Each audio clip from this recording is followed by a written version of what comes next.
Okay, good afternoon, everyone. I'm not sure this is working. Is it working? Good afternoon, everyone. I think we all know, other than joblessness, the single biggest issue in the country these days is spending and debt. And all 47 Republican senators have come together behind a constitutional amendment to require a balanced budget in order to give us the fiscal discipline to do the job that we need to do, the same job that every family in America does, by making sure we don't live beyond our means. A number of senators have taken the lead on this issue. The person who's sort of been out there on this issue for many years and was our leader when we came within one vote of passing this in 1997 was Senator Hatch.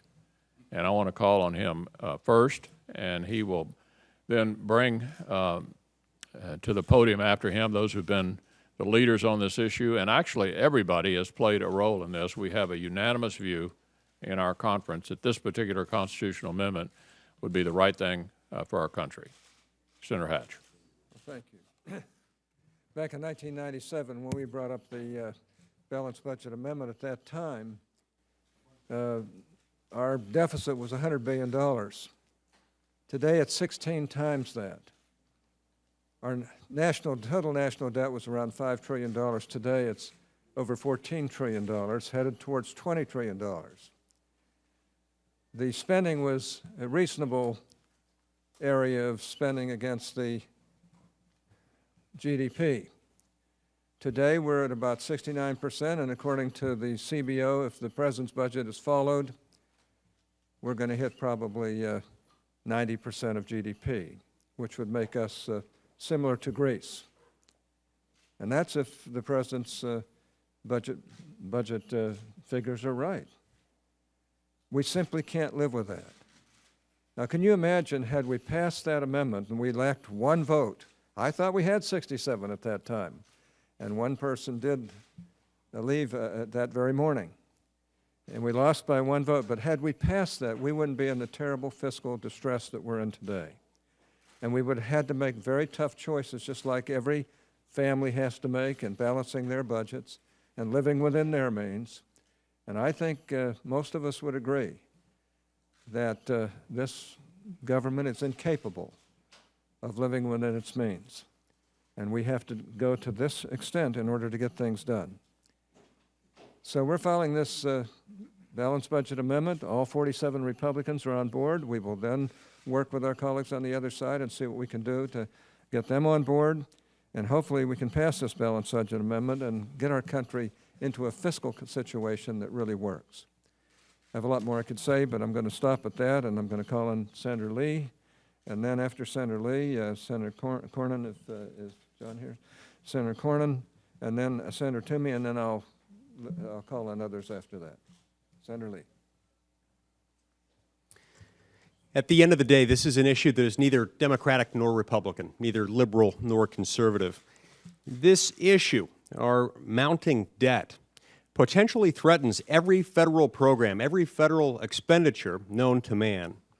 By the end of this decade, if we continue to spend at our current rate, it's likely that we'll be spending about $1 trillion a year just on interest on national debt.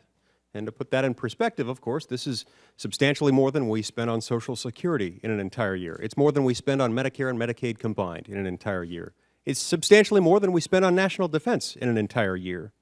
So regardless of whether you're most concerned about protecting our ability to defend ourselves against foreign aggressors, or on the other hand, you're most concerned about protecting entitlement spending, you should be concerned about perpetual, reckless, runaway deficit spending.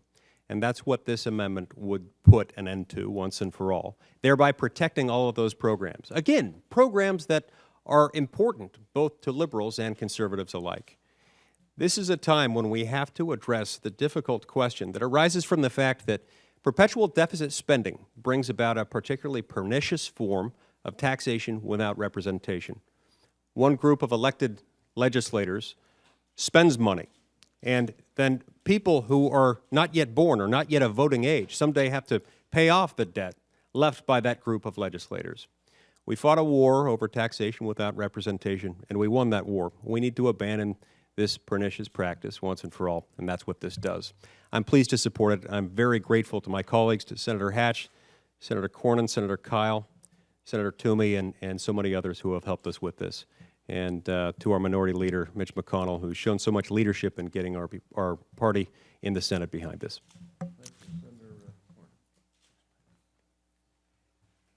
On November the 2nd of last year, the American people sent a very clear message to all of us, whether we, again, as Mike said, whether we're Republicans, Democrats, or independents, that they're sick and tired of the reckless spending and the unsustainable debt. And they wanted us to act together, hopefully on a bipartisan basis. It's the only way it's going to get done, to address that problem. And we can do it. And this constitutional amendment is one way to do that. In 1997, as Senator Hatch said, when there were came within one vote of passing a balanced budget amendment, there were 11 Democrats that joined Republicans then. And I hope now that we have gotten an amendment that 47 of us agree to, we will be reaching out to our Democratic colleagues to see if they got the message that we got loud and clear on November the 2nd. We are accountable. We are responsible to the American people for what we do.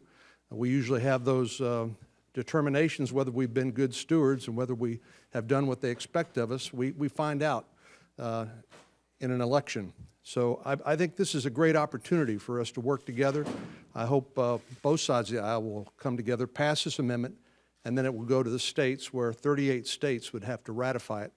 And then within 5 years, this balanced budget amendment would be implemented. Senator Toomey. Thank you. I'd like to start by saying a quick thank you to Senators Hatch and Cornyn on the one hand, and Senators Lee and Kyle. These two groups, these two pairings of senators had produced very thoughtful alternative ideas on how we might reach a balanced budget amendment. And through a lot of hard work, we all came to an agreement on a consensus product that I think is a great product, and importantly, has the universal support of the Republican conference. And to that end, I want to thank Leader McConnell for having the wisdom to seize the opportunity to unite this conference behind this very, very important idea. It's important for many reasons. I want to touch on just one, and that is I'm absolutely convinced, as I think many economists are, that we cannot have the economic recovery we need, and we cannot have the job growth that we badly need as long as we have this disastrous fiscal deficit looming over our economy. Getting our fiscal house in order, getting a balanced budget is an absolutely necessary precondition for the strong economic growth and job creation that, frankly, we were sent here to accomplish. So I share the hope that some of my colleagues have alluded to, the hope that there will be a large number of Democratic colleagues who will join with us, join with every single Republican, and pass an amendment to the Constitution that we badly need that will provide the fiscal straitjacket that we need to get our fiscal house in order. Senator Thune. Thanks, Orrin.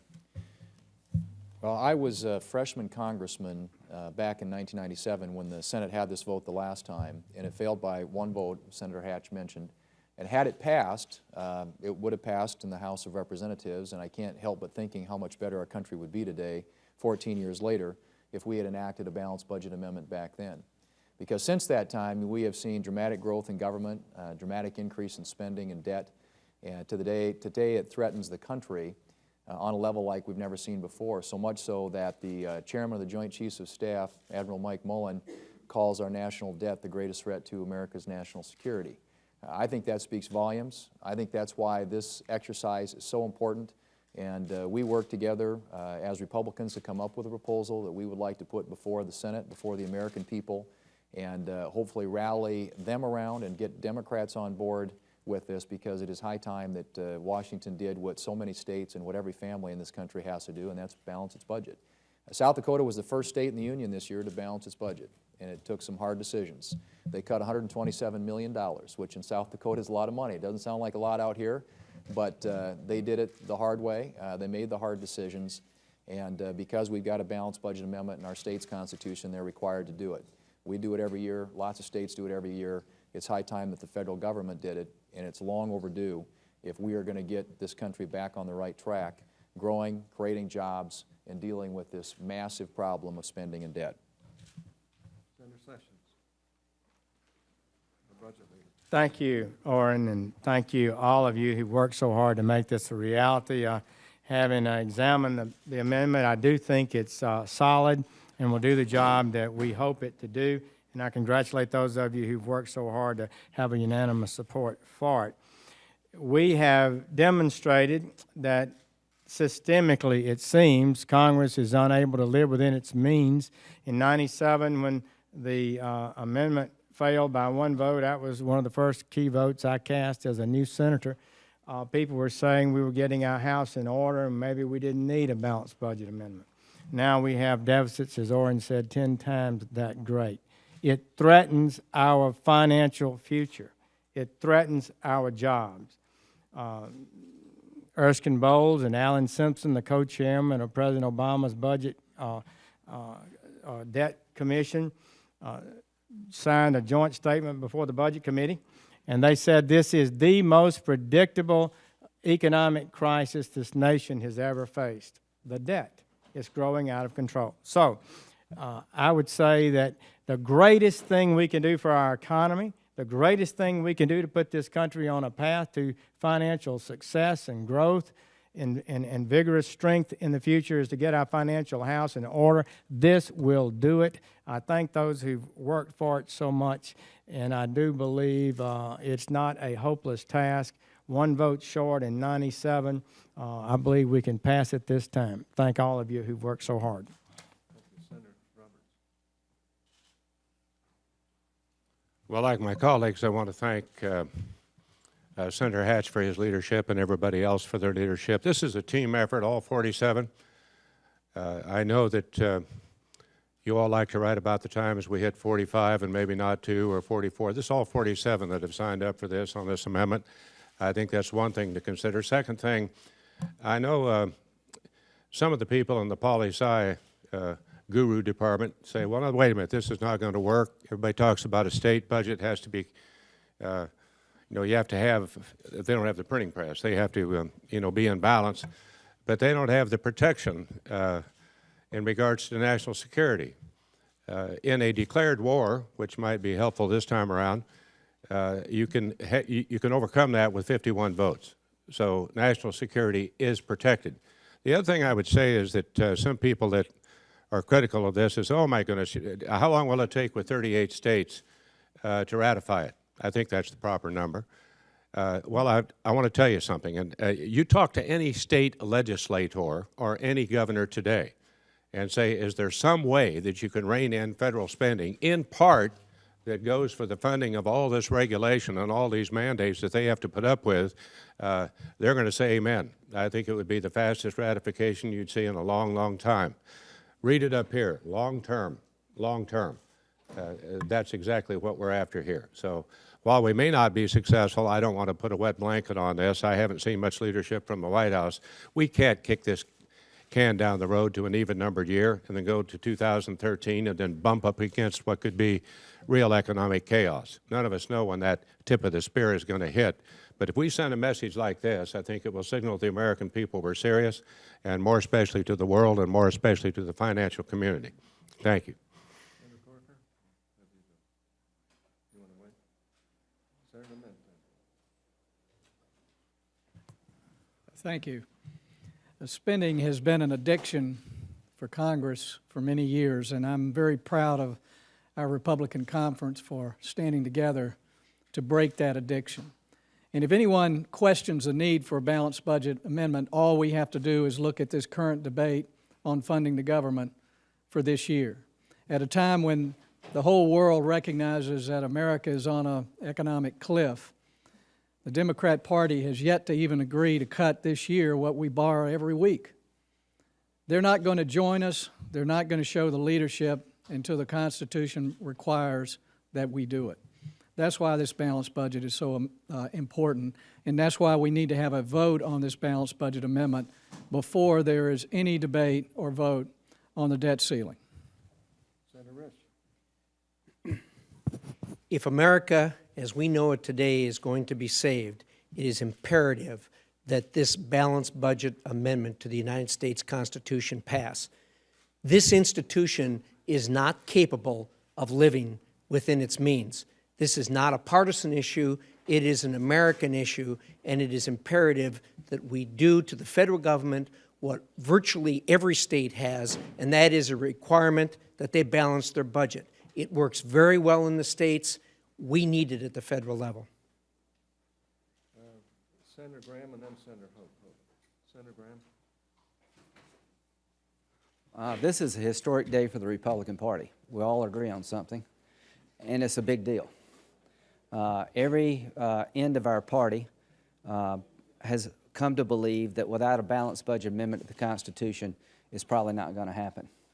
And what would it mean? It would mean that political rhetoric gives away to a constitutional mandate.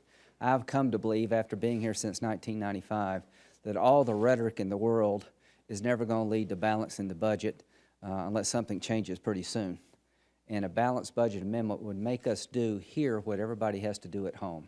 You can't leave town till you get the budget balanced. You would have to say no to people that may be your friends and you would make mad. You'd have to tighten your belt. You'd have to deal with entitlements. You'd have to look at revenue. You'd have to do things that people in the real world do every day. So I hope and pray that we can get some momentum to one day have a constitutional balanced budget amendment to change the way the Congress works, not just for now, but forever. And it's sad to say, I think that's needed. Thank you, Senator Hatch. Before being elected to the Senate last year, I actually had the distinction of being the longest-serving governor in the United States. I've served as a governor for 10 years for the state of North Dakota. And one thing that we had to do each and every year was balance our budget. Families have to balance their budget. Businesses have to balance their budget. Cities have to balance their budget. States have to balance their budget. Our country needs to balance its budget. Now, I'm pleased that all 47 Republican senators are together on this balanced budget amendment. It provides the right kind of safeguards. It provides safeguard in time of war. It provides transition to get to the balanced budget so that we can address Social Security, Medicare, other programs that are important to people. And I'm very hopeful that with all of the Republicans on this balanced budget amendment now, we can join with our counterparts across the aisle and get it passed. There was a sense of the Senate vote not too long ago, you'll recall, and we picked up 13 Democrat votes. So if you do the math, we're getting close. And I'm hopeful now that we can get enough votes to pass this balanced budget amendment. And again, I want to thank Senator Hatch, Senator Lee, and certainly our leader, Senator McConnell, for their leadership on this incredibly important issue for our country. Thank you. I want to thank Senator Hatch and all those that have been involved in drafting a constitutional amendment.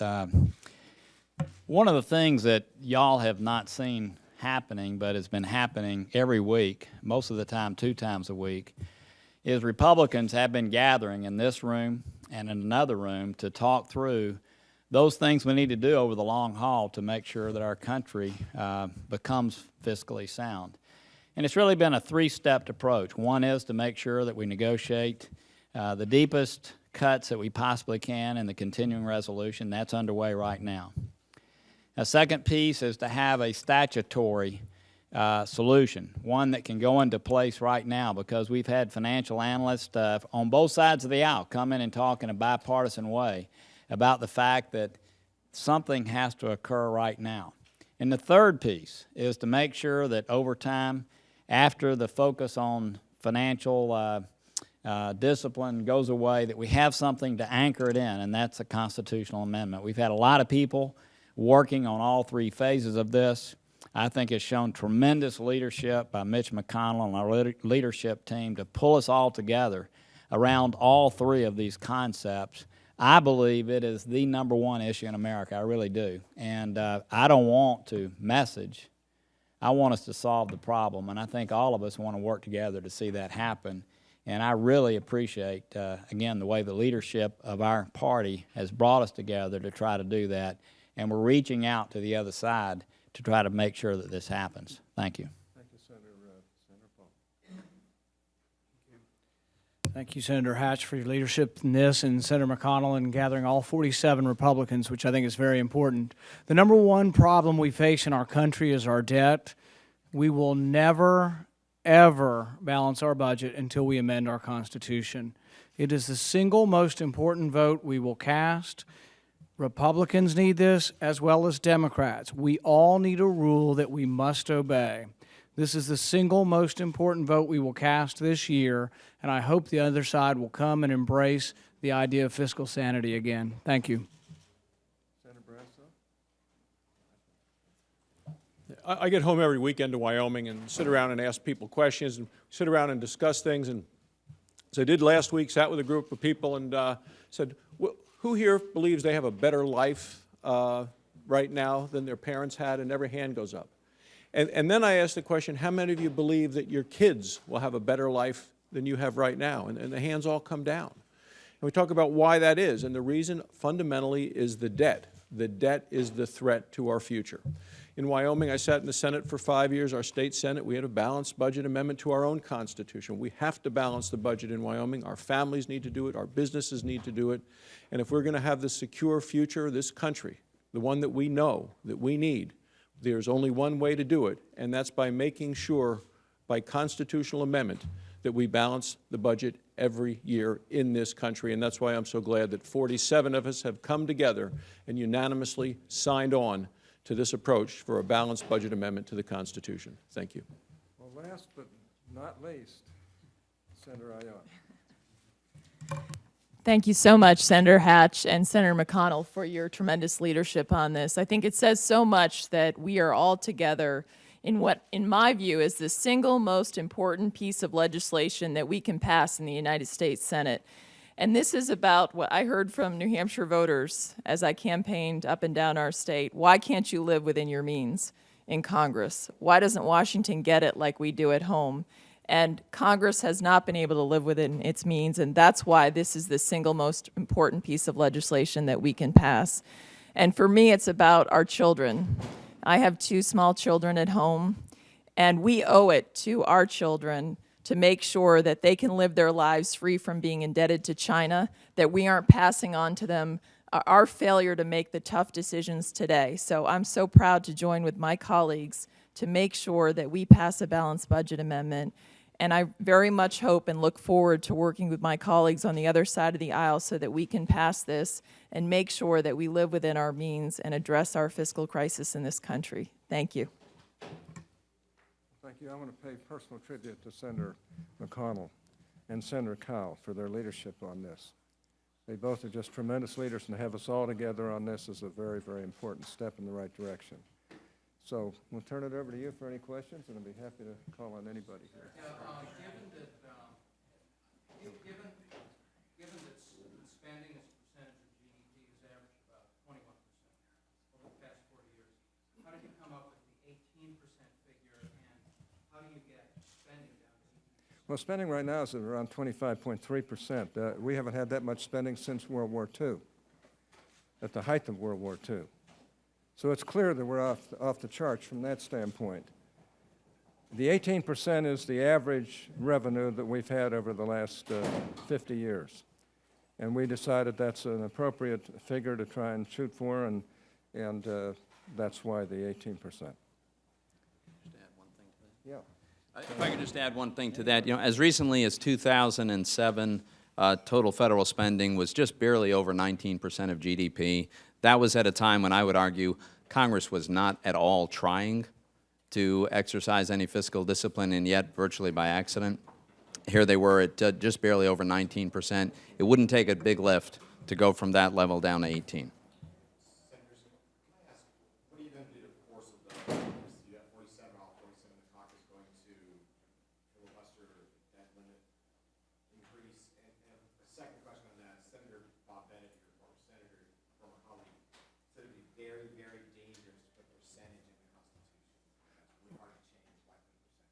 Well, number one, we will have a vote on this. The question, we'll have to let leadership determine that, at least it seems to me.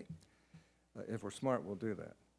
Number two, with regard to Senator Bennett, he voted for the balanced budget in 1997, and I suspect that I suspect he would vote for this one if he was here. Well, I heard it, but I think he'd vote for it. He hasn't talked to me. We chatted together very carefully the last time, and if he wouldn't vote for it, he has a different constituency now, I suppose. Yeah, go ahead. Let me just add just one more other point of context. Under Article 5 of the Constitution, there are two ways to amend the Constitution. One is by a joint resolution of Congress. The second is by a constitutional convention.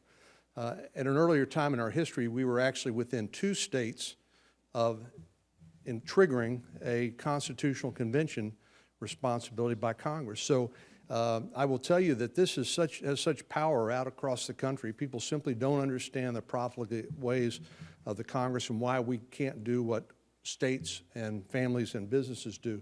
So there is going to continue to be, I would suggest, significant pressure from the states that we do this as well, and I think that's an important part of this context. We need to do it anyway, but that's an important additional pressure.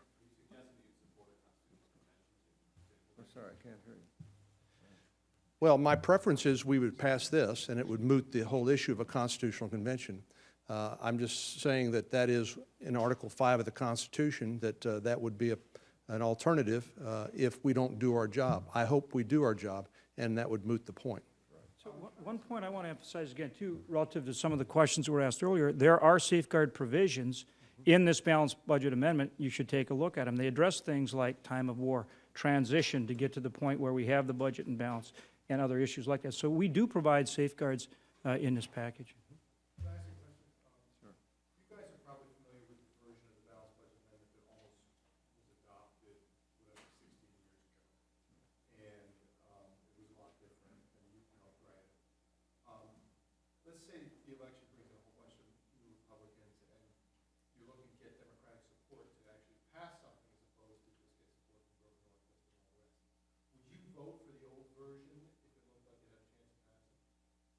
Well, let's put it to you this way. This is a version that all 47 Republicans have agreed on. Now, we had, I think, most everybody last time.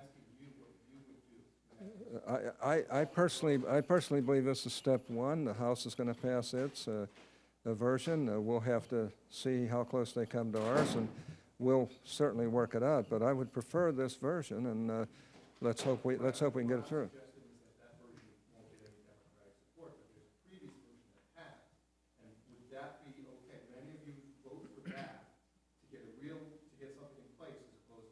Well, right now, we're dedicated to this balanced budget amendment, and I do believe we'll have Democrat support on this. Now, time will tell.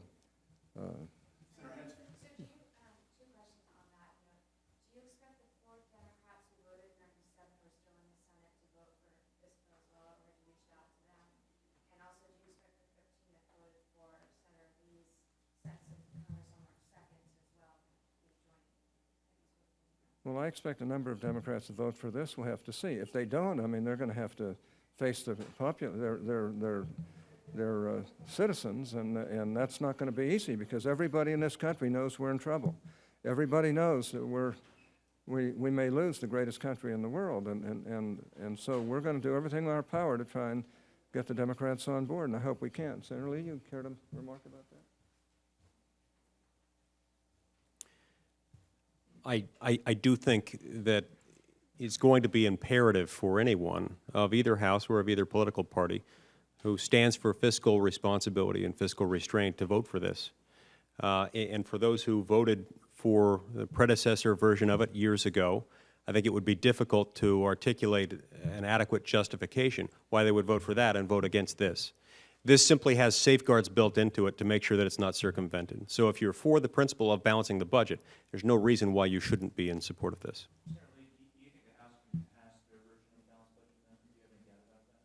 Well, look, anytime you're talking about passing an act of Congress, there's a reason why people describe something that they want to characterize as a Herculean effort, as like getting an act of Congress. When you're trying to get a constitutional amendment passed out of Congress that requires 2/3, it's difficult.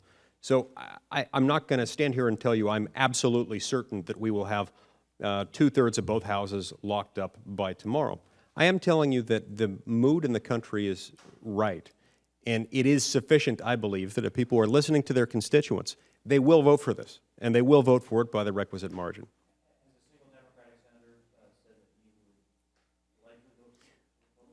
Well, we've had 11 or 12, maybe 13, who have indicated that they would vote for a balanced budget amendment. As for this proposal, we've been working on getting Republicans on board, establishing Republican unanimity.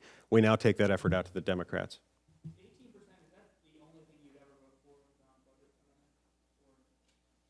Sorry? Can you, as the previous question I asked, is there any other kind of balanced budget amendment that you would support in the future? Oh, I see. Well, look, it is not my inclination, I doubt it's the inclination of any of my colleagues, to signal exactly what would or wouldn't be on the table in terms of negotiation if this one were not to pass. Right now, we're focused on getting this one passed. We believe it should pass. We believe anyone who believes in a balanced budget amendment idea should get behind this. And if they have some rational, persuasive explanation as to why they shouldn't, then we'll talk. As of right now, I don't see any reason to make changes. Senator Hatch, the Budget Committee will be meeting next month. Will Republicans offer a plan to balance the budget?